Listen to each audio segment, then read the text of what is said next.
Corillo, que es la que hay. Saludos y bienvenidos a Desde la Línea Podcast en su edición de uno para uno. Esta semana tenemos con nosotros, oye, ella es la defensora de la Houston Dash y ella es nada más y nada menos que Paige Nielsen. How are you?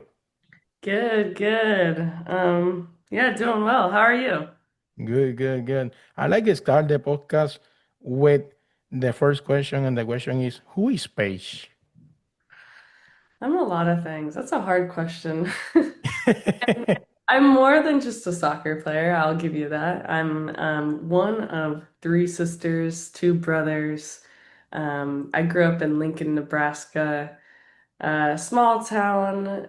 Didn't have a lot of soccer. Basketball was my favorite sport, but I saw North Carolina come and play in Nebraska one year, and it was the Mia Hams, and I made it my dream when I was like 6 years old that I wanted to go to North Carolina to play soccer. This was before I knew professional was a thing, and so I made that dream a reality. I walked on.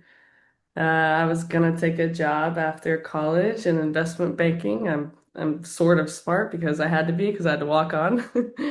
And but I didn't. I actually got drafted to Seattle Reign and I've had a professional football career for about 10, 11 years now. It's interesting, but when I talk to another different players around the world, it's interesting, but when it's a professional player, it's a work like a normal work, but the interesting with that is your job, but you like it, and somebody pay you for do whatever you like it, that was something awesome. Yeah. Yeah, it sometimes feels like a job, but you have to remember how you played in the first place, why you played in the first place, and it brings you back and you become grateful again to do what you love. You tell me, your hometown is Lincoln, Nebraska. You can tell me a little bit for your hometown. Like what's in my hometown? No, no, but when I see that a lot of pictures in Nebraska, it's really beautiful, You can tell me a little bit for your hometown? Yeah, Lincoln, Nebraska, it's really flat. We have a lot of cornfields. It's really cheap to live there. So there's a lot of nice neighborhoods, nice houses. We have downtown Haymarket. Our Nebraska football is crazy. It's been sold out since the 1960s. That's American football, mind you. Or I don't know, early 1900s. So it's good schools, not a lot of diversity, which I'm glad I haven't been back because I love, yeah, I like culture, I like diversity. But it was a good place, easy place to grow up in. There's just people and sports all day, every day, because there's nothing else really to do in Nebraska. Another thing you tell me is basketball, your favorite sport is your favorite sport? Yeah, by far. I was just too short and my mother knew that, so she pushed me to do travel soccer instead of travel basketball. But I did both and was on varsity for both in high school. Yeah. Mm, what do you think is in one moment you need to choose one sport and you take the soccer? Um I never really chose it until college because I was really committed to my basketball team at Lincoln Southeast. We were really good. Um, I think it's different for every individual. If I didn't play basketball for as long as I did, I would have probably fallen out of love with soccer because I've done it all my life. I need something different. Even in the off season, I play volleyball, basketball, field hockey, tennis because otherwise like soccer then does become your job. You for like it's just every single day for the past 30 years. I started when I was like 2. Um, so I think it's different for everyone. I think some people need to focus on it more. For me, mentally, I didn't choose until college, until I had to, basically. And even then, I almost tried out for the North Carolina women's basketball team because a lot of people had to leave. What is your proudest moment in your soccer career? That's a good question. I've thought about this a lot. I I I was gonna say signing my first professional contract. I'll say two. So when I got drafted, I was in Germany and I was there on trial for a team and I wasn't fit. The German coach yelled in my face in German. I didn't know what he said, but a girl said, "How can you be?" He said, "How can you be so good but not fit?" I think he called me fat, and so he was really pissed. And the other girl beat me out because she could run for days. And then so I was like, okay, now what? And I went and trained for with another team in Germany. And then I got drafted to Seattle Reign. And so I came back, I started training. I was starting to run because I was like, oh gosh, maybe I'm not fit. And I lived with the host family there. I picked up three jobs because the base salary was $5,000 to $6,000 a year. Um, and I went in early every day to training. I wasn't signed yet. Worked hard, asked other people if they needed help. I stayed after, and then I went right to work. And this happened for 2 months, 3 months no, this happened for 3 to 4 months, and I wasn't signed yet, but the season was going. And one day, Laura Harvey called me and I wasn't sleeping at all. Like I was working my butt off. One day, Laura Harvey called me while I was working at the Bellevue Athletic Club, and she goes, "You did it. You get to sign your first professional contract." And from that point on, my life, um, my life was never the same. I thought I was gonna maybe play for a year or two and go work a job in corporate America, and it just brought me to places I never thought I could be. Every sign contrast you do is important, but sometimes got more money or more or different places or something like that. But this first professional contract is more special for another one, or maybe the next one more special, maybe when you sign it for $1 million fine or something like that. But when you sign the first one, this was the most important. For sure, for sure. Uh Another question I got for you. Let me double check there. What is your biggest challenge you face on your way to become a professional player? Um, I think I think it depends on the person. My biggest challenge always was fitness for some reason. I can always get basketball fit. That was super easy for me, but I was never a long runner. And I didn't have the right tools or maybe money for access for the right coaches. I didn't know how to train that. So I was one of the best players in Nebraska, but I would get really tired. And that was that was really bad because I didn't know until North Carolina our first fitness test, and I failed so bad that how unfit I actually was. And so the summer between my freshman and sophomore year, I stayed for 3 months. And a couple girls stayed, and I ran with them every single day, and I knew what it had to take to get fit. And I've never not been fit since that summer because I threw up, I blacked out. I gosh, it was the hardest summer I've ever been through, but I was like, I will never not pass this fitness test again. And it's made me a professional I am today. Without fitness, you have nothing, even if no matter how good of foot skills you have. Um, yeah. And it's good for your mentality too. It's interesting you tell me that, for for the fitness player, but I understand that you need a fit, for the reason you got these different things before you go to the team or something like that, or different exercise. But I see, a lot of players, got that really fit body or something like that. These guys. it's really talent, it sometimes no matter too much how to fix it, how fit you got. Yeah, I mean, the fitness is the most controllable, right? Hmm.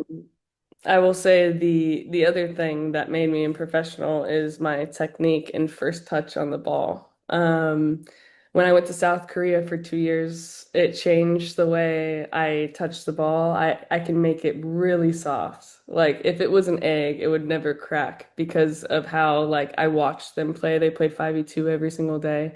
And because the game's so fast in the professional league, uh if your first touch is amazing, you don't even have to look at the ball. It helps for awareness, it helps for calmness, it helps for confidence. So that's really important too. If you don't have that, then yeah, yeah, the fitness doesn't matter as much. But if you're a good player, I think fitness is the one thing that is very hard. Oh, it's part of the challenge for the player, I know everybody like eat, it's sometimes when you can eat whatever your mom prepare for you or your family, this is the most delicious food you try in the world. Yeah, yeah. No, it's true. But I tell you, I'm Puerto Rican, when I go to Puerto Rico, my mom prepared the cook for me, the Puerto Rican food. They say, no, that's delicious. Never I tried something like that. No, it's true, that your mom food is the most delicious in the world. It is true. It is true. Another thing you told me, this guy, the German guy, tell you you're fat. That was say how somebody talk to player like that. But I know I got somebody people come to your life. I tell you something important. They change your journey or something like that. But sometimes you got another guys tell you something like that. You need to choose to believe whatever the guy tell you or not believe. Yeah. No, he was just taking his anger out at me. I just came from a 12-day vacation with my family and we were celebrating the life of my mother who passed and I did gain a little weight at that trip and I don't care. I was allowed to have a vacation. What do you think need to happen to continue grow up the women's soccer in US? Um, I think there's a lot of things. I think TV coverage is important. Like being in bars and public spaces. But I think, yeah, I think like media is really, really important, especially in 2025. People get to know the players through their stories, through social media. And that's what gets you involved with the players, just like NBA, NFL, or whatever we have in America. And also like betting and gambling, that's a weird take because that's what really got people involved in other sports. But I think like if people start to learn women's soccer, that also helps. I think this is a huge opportunity to grow really fast right now because there's so many young females that are playing soccer because of the growth of the NWSL and we need fans to keep showing up. We need marketing teams. We need a lot of investment from these owners, and it can be successful. You can see it in LA. You can see it in San Diego. You can see it in Portland, where they have like packed stadiums. And if we continue to do the right things, it's only gonna grow so fast. Yes, it is. Before the ending the podcast, I like to make the open question for my guest. You can tell me whatever question you got for me, or maybe you can talk. Maybe I forget asking you. Say, hey, that was important talk. You tell me. Let me think. Um,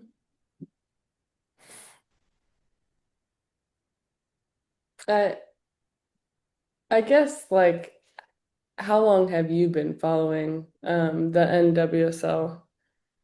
I got Good question. I got 3 years. Uh, I live in Virginia, for the reason I cover the Washington Spirit in Washington, if for professional, for go to the stadium, make the interviews, make the mix zones. I got full in the league 2 years, one and a half, two. But before that, in my personal life, I see the league close to 2 or 3 more years, but really interesting how the quality for the players in the league, you can see something like Alex Morgan, right now Trinity Rodman, and another different players, But when you see the league is really interesting. For example, when I go to close to 2 or 3 weeks ago, Washington pretty play with the last team in the table. We sometimes in different league, like La Liga in España, Mexican league, something like that, it's normally that was an easy game. Yeah. It's the last one in the table. Maybe you can win with the 5-0, something like that. In this league, it's not like that. In this league, whatever team you see every week, he can play well. He can win to you in your home. You need to play really good. This is interesting in this league, but you don't have any easy opponents. Every game is different for the last one. It no matter you play with the first in the table, in the middle, in the last one, you need to go to play and win this game. You don't have any easy games. Never. That was really interesting in the league. That's a really good take. Yeah, because it's exhausting. Every team can beat anyone on any given day. It's what's fun about our league, you know? You got any before the end of I got this question right now. Uh you got any favorite place you like to go to play? You need to take off the Houston Dash Stadium, Any another stadium you go, you say, I like to play here. Um, I think just anyone with big crowds. LA, San Diego was really fun last weekend. There's 15,000 fans there. I don't think they were there for our game, really, maybe Alex Morgan, but still, it was really fun playing a really good team and to silence kind of their fans and kind of make them a little bit angry. So definitely LA and San Diego. Portland's fun, but I don't love playing on turf. Um, where else? Yeah, that's pretty much. And DC, since I was on DC for 3 years. Love playing them. I played with a lot of them still. So that's fun. Paige, thank you for the opportunity to talk to me a little bit. I tell you again, it's an honor to talk to you. I thank you and I appreciate it. Thank you so much.